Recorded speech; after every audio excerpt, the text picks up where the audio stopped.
4단원 발명과 로봇, 1단원 발명과 문제 해결. 창의적인 제품을 만들어 보아요 세 번째 시간입니다. 지난 시간에는 스마트폰 스피커를 휴지심과 종이컵 2개로 만들어 보았습니다.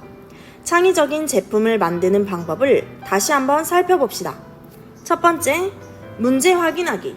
일상생활에서 불편함을 느꼈던 물건을 선정하고 불편한 점과 해결해야 할 점을 생각합니다.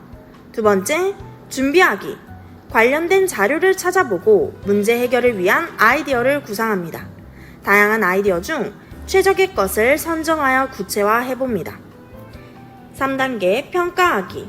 의도했던 기능, 창의적인 아이디어, 실제 사용 가능성, 저렴한 비용, 디자인의 신미성 등을 파악합니다. 먼저 교과서를 함께 살펴봅시다. 교과서는 67쪽에 해당됩니다. 발명품은 많은 노력과 연구로 만들어지기도 하지만 우연한 기회를 통해 만들어지기도 합니다. 함께 살펴볼까요? 첫 번째, 접착식 메모지. 접착제를 개발하던 중 실수로 잘 붙지만 동시에 잘 떨어지기도 하는 접착제를 만들게 되었습니다. 처음에는 실패한 것으로 여겼지만 접착제를 종이에 발라 접착식 메모지로 새롭게 만들었습니다. 두 번째, 아이스크림 콘. 어느 아이스크림 가게는 그릇이 부족해지자 옆 가게에서 팔던 와플에 아이스크림을 얹어 판매하였습니다. 이것이 아이스크림 콘이 되었습니다. 전자레인지. 한 과학자가 전자파와 관련된 실험을 하던 중 자신의 주머니에 있던 초콜릿이 녹는 것을 발견했습니다. 그 원리를 이용해 만든 제품이 전자레인지입니다. 감자칩. 감자튀김이 두껍다는 손님의 요구를 만족시키기 위해 감자를 최대한 얇게 썰어 튀긴 것이 감자칩이 되었습니다. 콘플레이크. 조리를 할 수 없을 만큼 마른 곡물 반죽 조각을 무심코 구워내 만든 음식이 콘플레이크입니다. 이렇게 우연한 발명품들도 우리 생활을 보다 편리하게 만들어줬습니다. 그렇다면 여러분이 창의적인 아이디어를 구상하기 위해서는 어떤 아이디어 기법이 있을까요? 내가 발명한 아이디어를 특허로 제출하는 방법은 무엇일까요? 기존에 있던 아이디어를 찾아볼 수 있는 곳은 어떤 곳일까요? 이번 시간에는 아이디어 기법, 스캠퍼 기법과 특허와 실용 신안에 대해서 살펴보겠습니다. 그리고 키프리스라는 특허 정보 검색 사이트를 알아봅시다. 아이디어 발상 기법 스캠퍼. 오스본이 1950년도에 수행한 창조성 촉진 작업의 결과로 나온 산물로서 간단한 질문식 점검표로 이루어져 있으며 어떤 안건을 탐색하고 질문을 던져 새롭고 다양한 아이디어를 구상할 때 도움을 주는 방법입니다. 영어 단어의 앞 글자를 따서 지어진 기법입니다. 첫 번째, substitute, 대체. 무엇을 대신 사용할 수 있는가? 가방 대신 무엇을 사용할 수 있는가? 두 번째, combine, 결합. 무엇을 결합할 수 있는가? 가방에 전등, 호신 용구를 결합하면 어떨까? 세 번째, adapt, 적용. 조건이나 목적에 맞게 적용할 수 있는가? 가방을 조건에 맞게 조절할 수 있을까? 네 번째, modify, magnify, minify. 수정, 확대, 축소. 색, 모양, 형태 등을 어떻게 수정, 확대, 축소해서 바꿀 수 있는가? 가방을 비나 눈막이로 사용하면 어떨까? 다섯 번째, put to other use. 다른 용도. 다른 용도로 사용할 수 있는가? 가방을 비나 눈막이로 사용하면 어떨까? 여섯 번째, eliminate, 제거. 제거할 수 있는 부분은 있는가? 가방의 손잡이를 없애면 어떨까? 마지막, rearrange, reverse, 재배치. 순서를 바꾸거나 반대로 할 수 있는가? 가방의 입구를 아래쪽에 만들면 어떨까? 스캠퍼의 실제 사례를 영상과 함께 살펴보도록 합시다.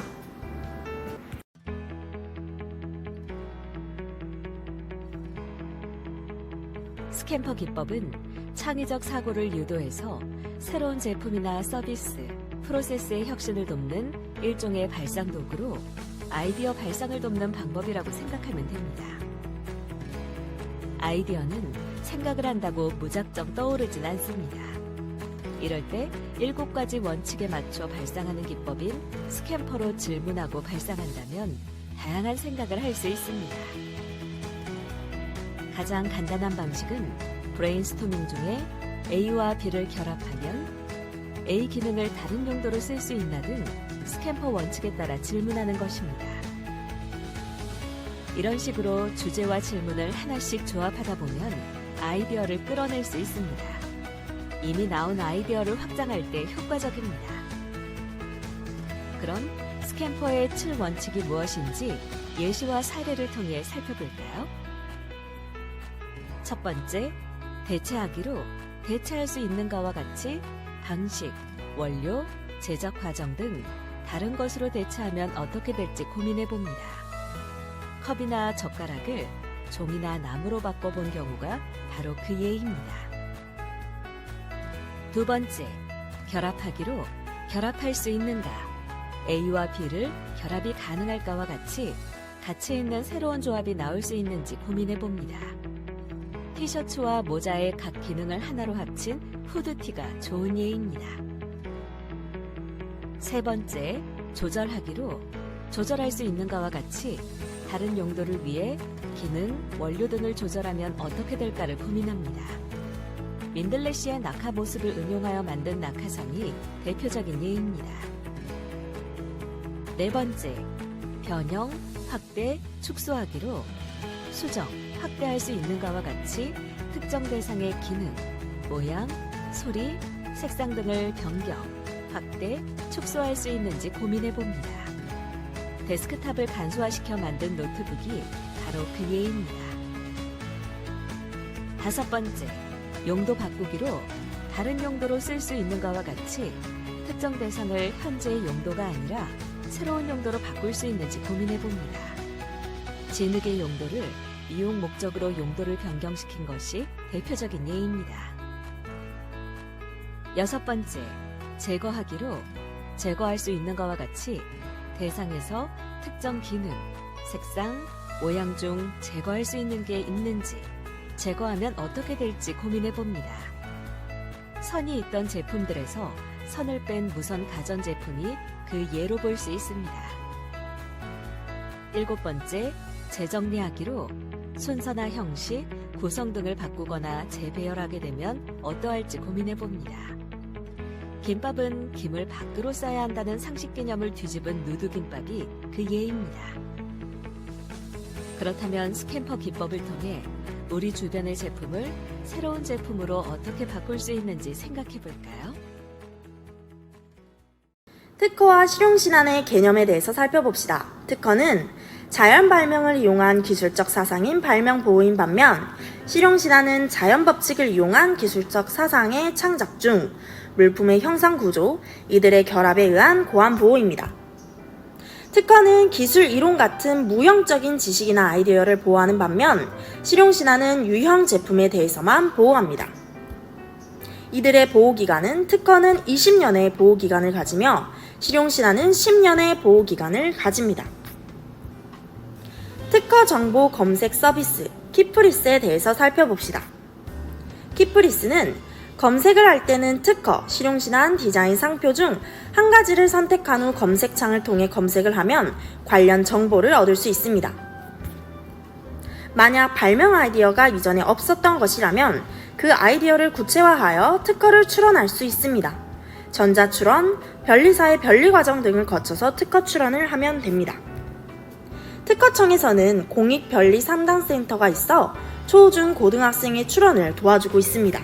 또한 대한변리사회에서는 무료 변리 제도가 있어 학생의 경우에는 1년에 한 건은 무료 변리가 가능합니다. 키프리스에 대해서 자세히 살펴봅시다. 키프리스 검색 방법을 살펴보도록 하겠습니다. 안녕하세요. 지식재산 서포터 캐치어스입니다. 이번 시간에는 초보자를 위한 키프리스 특허 검색 방법과 팁에 대한 얘기를 해볼까 합니다. 많은 분들이 키프리스를 통해 특허 검색을 많이 하시는데요. 막상 검색을 해보려고 하면 뭐부터 어떻게 해야 할지 막막한 분들이 많으시죠? 그래서 제가 키프리스를 처음 접해본 분들도 아주 쉽게 따라할 수 있도록 검색 방법을 차근차근히 알려드리도록 하겠습니다. 먼저 키프리스를 이용하려면 키프리스 사이트에 접속해야겠죠. 인터넷 주소창에 www.kipris.or.kr을 직접 입력하시거나 포털 사이트 검색창에 키프리스, 특허 정보넷, 특허 검색, 특허 정보 등을 입력해서 특허 정보 내 키프리스 홈페이지에 들어옵니다. 홈페이지에 들어가시면 처음에 초보자 검색과 일반 검색을 선택할 수 있는데요. 이번 시간에는 키프리스를 처음 접해본 분들을 위한 시간이기 때문에 초보자 검색을 설명드릴게요. 그럼 초보자 검색에서 바로 가기를 클릭합니다. 초보자 검색 바로 가기를 들어오게 되면 단계별 검색, 번호 검색, 인명 검색, 문장 검색 크게 4가지 검색 방법이 있습니다. 내가 어떤 것을 검색할지에 따라 전략적으로 검색 방법을 정하면 효과적으로 검색을 할 수 있겠죠. 먼저 첫 번째 소개해드릴 검색 방법은 단계별로 검색할 수 있는 단계별 검색입니다. 단계별 검색은 내가 찾고자 하는 주제에 대한 키워드, 단어들을 조합하여 검색식을 만들어 검색을 하는 방법인데요. 여러 단어들을 조합한다고 했기 때문에 각 단어들 사이에 연결할 수 있는 연산자를 활용하게 됩니다. 여기서 핵심은 바로 연산자의 활용인데요. 주로 많이 활용되는 연산자는 AND와 OR 연산자입니다. 먼저 AND 연산자는 내가 A와 B 단어 모두를 포함하는 것을 찾고자 할 때 쓰이는 것인데요. 그럴 때 AND 연산자의 기호로 별표를 쓰게 됩니다. 즉, 나는 A와 B를 모두 포함하는 특허를 찾고 싶다 할 때 A, 별, B 이런 식으로 검색식을 작성하면 됩니다. 예시와 같이 자동차와 엔진 모두를 포함하여 검색할 경우에는 검색식을 자동차, 별, 엔진 이런 식으로 검색식을 작성하여 검색하면 됩니다. 다음으로 OR 연산자는 내가 A 또는 B를 포함하는 것을 찾고자 할 때 쓰이는 것인데요. 연산자 기호로는 더하기를 쓰게 되고 A 더하기 B와 같이 검색식을 작성합니다. 마찬가지로 예시와 같이 자동차와 엔진 중 하나 이상의 키워드를 포함하여 검색할 경우 자동차 더하기 엔진으로 검색식을 작성하여 검색을 하게 되면 자동차 또는 엔진을 포함하는 특허 문헌을 확인하실 수 있습니다. 그 밖에도 특정 단어를 제외하고 검색하고자 할 때는 not 연산자를 사용하는데요. 다음 예시와 같이 나는 자동차에 관한 검색을 하고 싶은데 그 중에서 엔진에 관한 결과를 제외하고 싶다면 자동차라는 단어를 포함하고 엔진을 제외시킨다는 거겠죠. 그럴 때는 검색식을 자동차, 별, 느낌표, 엔진 이런 식으로 나타내는 것입니다. 이렇게 연산자의 활용법을 알아봤는데요. 처음에는 연산자의 사용이 다소 생소하실 수 있지만 제가 말씀드린 내용을 천천히 따라해 보시면 금방 이해가 되시고 숙달이 되실 거라고 생각하고 있습니다. 두 번째는 번호로 검색할 수 있는 번호 검색인데요. 내가 특정 문헌, 특허, 시동실이라는 디자인 상표의 출원번호나 공개번호 또는 공고번호, 등록번호를 알고 있을 때 쉽게 검색할 수 있는 방법입니다. 다음과 같이 내가 해당 문헌의 번호만 알고 있을 경우 권리와 번호를 모두 알고 있을 경우 권리, 연도, 번호 모두를 알고 있을 경우를 구분하여 쉽게 검색할 수 있도록 하고 있습니다. 세 번째는 익명으로 검색할 수 있는 익명 검색입니다. 내가 특정 출원인이나 발명자, 대리인 또는 권리자가 출원 또는 등록한 문헌만 검색해서 확인하고 싶을 때 사용하는 것인데요. 해당 카테고리를 클릭하고 익명 정보를 검색하면 되는 것이죠. 이거는 굉장히 쉽죠? 마지막으로 문장 검색입니다. 내가 어떠한 문헌이나 인터넷 등 매체를 통해서 문헌 정보를 발췌했었는데 해당 문헌의 번호나 인명 정보 등을 모를 때 유용한 검색 방법입니다. 내가 발췌한 내용을 간단히 복사하여 붙여 넣으면 바로 해당 문헌을 찾아 보여줍니다. 꼭 해당 문헌과 100% 동일한 내용이 아니더라도 내용에 들어간 핵심 키워드들을 비교하여 찾아주니까요. 유용한 검색 방법이라 할 수 있겠습니다. 그게 아니더라도 내가 찾고자 하는 문헌 내용을 쭉 써주게 되면 이와 비슷한 문헌을 찾아줄 가능성도 높겠죠? 이처럼 초보자를 위한 키프리스 검색 방법인 단계별 검색, 번호 검색, 인명 검색, 인정 검색, 크게 4가지 검색 방법을 알아보았는데요. 처음엔 내용이 다소 어렵게 느껴질 수도 있지만 천천히 반복적으로 따라하시다 보면 금방 적응이 될 것이라 믿습니다. 위의 내용을 잘 살펴보시고요. 나에게 어떠한 검색 방법이 유리한지 선택하셔서 전략적이고 효과적인 검색을 할 수 있었으면 좋겠습니다.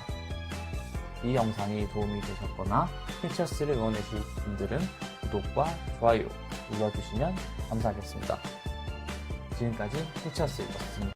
다음 시간에는 개인정보와 지식재산 보호에 대해 알아봅시다. 댓글창에는 실제 키프리스 사이트에 들어가 여러분이 검색한 키워드를 적어주세요. 이것으로 수업을 마치도록 하겠습니다.